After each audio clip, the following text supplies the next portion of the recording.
César Morones nos está explicando la relación entre la deuda externa de un país y su Producto Interno Bruto.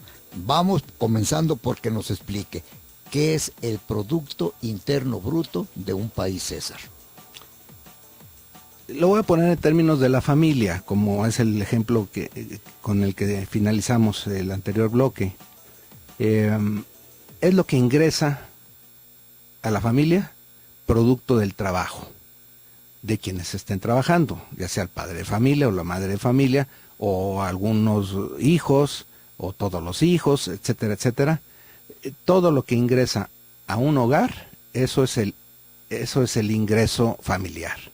El Producto Interno Bruto es un término tal vez técnico, pero también se le puede llamar, y no es mal dicho, ingreso nacional. Es todo lo que le ingresa al país, producto de lo que hacemos los mexicanos en el ámbito de los trabajadores, principalmente. En el ámbito de los empresarios que ponen el capital, en el ámbito de todo lo que producimos en mercancías y en servicios, y eso tiene un valor, es decir, en cuánto se vendió todo lo que México produjo, en cuánto se vende. Pues eso tiene un valor, porque si no se pudiera cuantificar, pues sería un caos, ni siquiera existiría la ciencia económica, no existiría si no hubiera un sistema de cuentas nacionales, que se denomina así.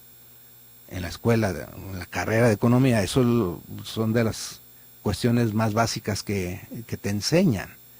Hay cuentas nacionales, como también en una familia, pues el ama de casa o el padre de familia o el responsable de la familia tiene que hacer cuentas para saber que no debe de gastar más de lo que ingresa, o que si lo hace, pues sí sea con la responsabilidad de saber cuánto me va a ingresar.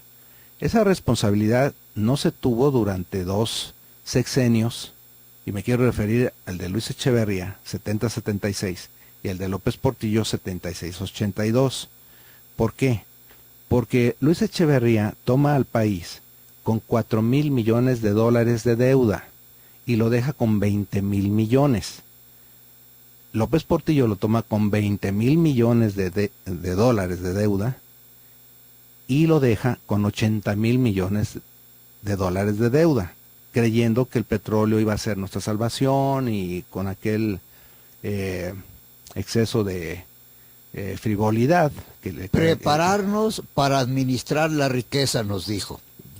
Ya me ganaste la expresión, y qué bueno qué bueno que lo digas tú y no yo. Es mejor.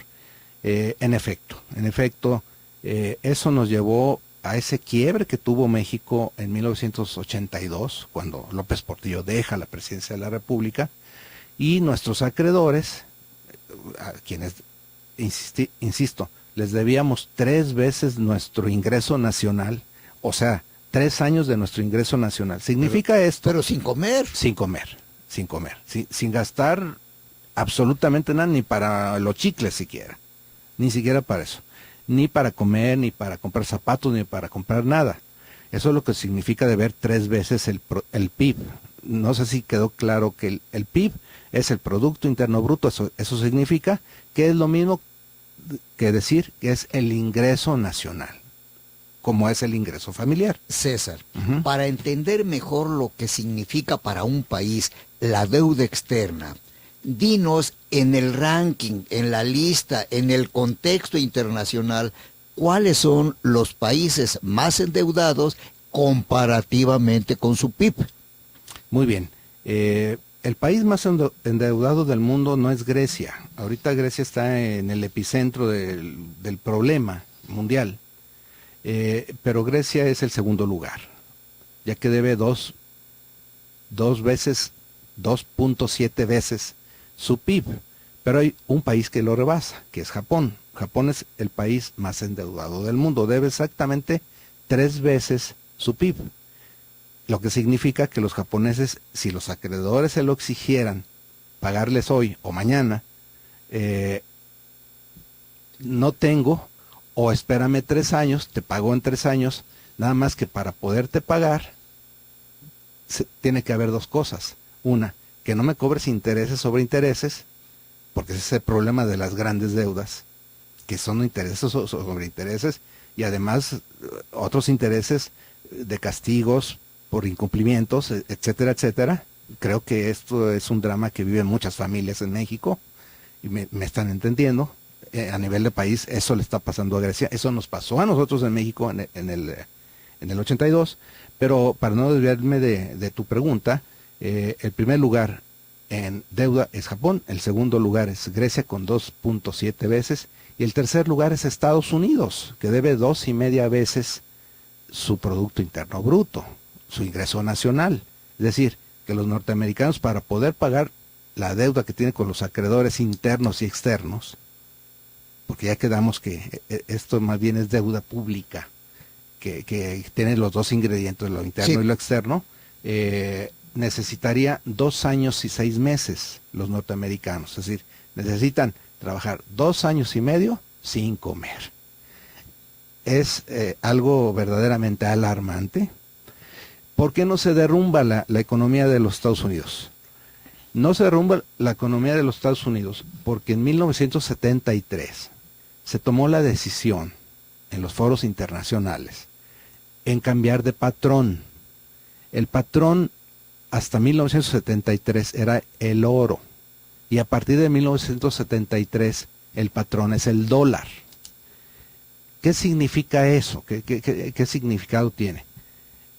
A partir de 1973, en medio de la Guerra Fría, Estados Unidos tiene la posibilidad de imprimir el dinero del Banco de la Reserva Federal, que su equivalente en México es el Banco de México, que no son bancos que tengan relación directa con el público. No, es el banco oficial, es el banco central de esa nación, Banco de la Reserva Federal, que imprime los billetes de dólar.